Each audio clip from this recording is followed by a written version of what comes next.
My name is Carly, and this is my poet presentation on Claudia Rankine. So who is Claudia Rankine? What is her background? What was her inspiration or muse for this collection? And what are some prevalent themes that she uses in her works? So Rankine was born in Jamaica in 1963. Growing up, her mom would often read Emily Dickinson, her poems and her works to her, and she claims that Emily Dickinson was one of her biggest inspirations and actual reasons why she became a writer. She earned her bachelor's degree in English from Williams College and her MFA in poetry from Columbia University. In 2013, she was elected a chancellor of the Academy of American Poets, and she was also honored with the Jackson Poetry Prize.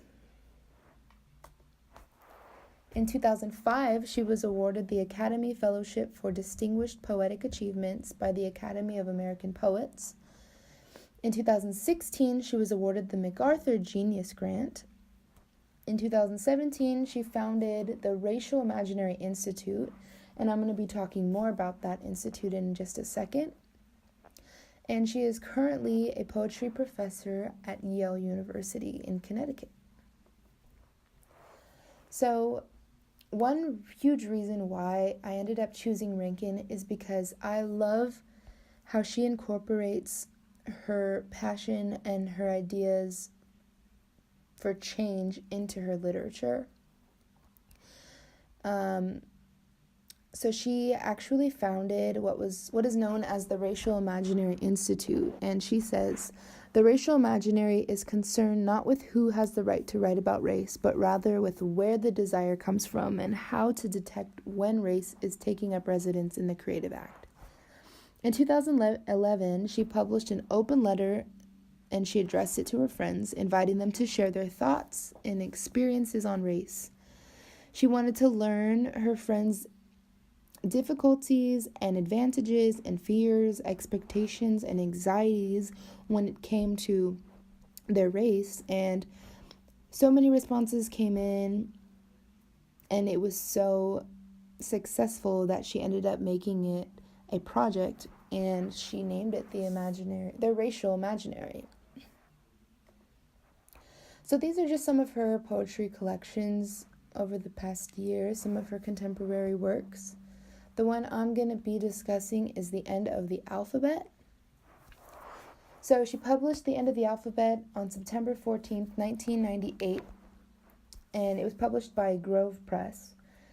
Claudia Rankine writes poems in this collection that are all associated with alienation in one way or another, whether it be from her home, her body, or her mind. She's very honest and vulnerable in this collection while she's talking about love and loss. She writes about somebody she falls in love with, and she mentions how her home doesn't feel like home. So one of the biggest things that I picked up throughout the collection was her use of symbolism. In almost all of her poems, if not all of them, she mentions either a type of flower, a type of bird, or parts of an eye, like the anatomy of an eye. And I found this very interesting, so interesting that I ended up looking up symbolism, the symbolism behind these flowers, birds, and eye parts every time one came up. And to my surprise, they all symbolized something that went with the poem and the content of the poem. And I don't know if this was Rankine's actual intention, but it was very cool, as a reader to pick up on this. One example is in Residual in the House, the line says, "She had to excuse herself, not that the bougainvillea moved or the neighbors stood still, but because he would see through her." So once I found out that this type of flower, a bougainvillea, symbolized peace, the line and the whole section and the whole poem actually pieced together even better than it already did. So I believe that the aesthetic of the collection was optimistic, but at the same time existential. She would write about existential instances where she felt nobody would love her again, or nobody would understand what she is going through, but she would always turn it around and end with topics such as self-love or, positivity. Many of Claudia Rankine's collections, one including The End of the Alphabet, all contain similar themes that tackle issues such as love and loss, alienation, self-assurance, and racial conflicts. This was my favorite poem out of the entire collection. This first line is, "Better to let the mind feel the best it can and shatter the heart, its recycling machinery."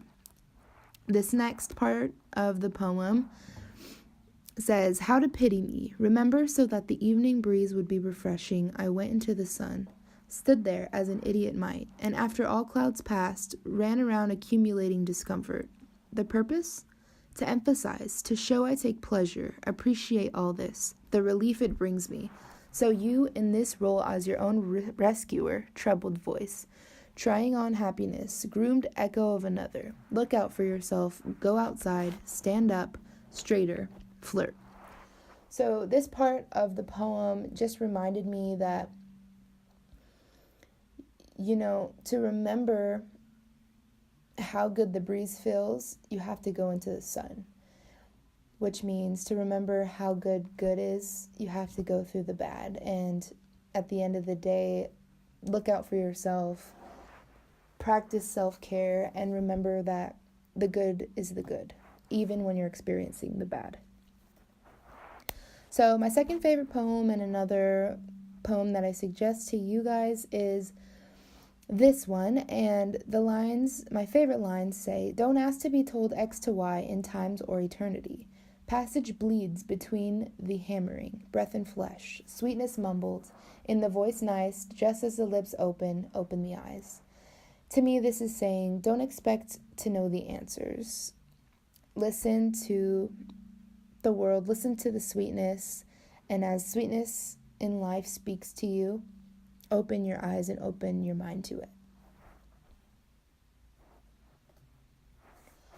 Also, after some research, I found that she notices these connections with race, and she calls them micro and macroaggressions. She writes of the world as someone who suffers the misperceptions and subtle transgressions of friends and family.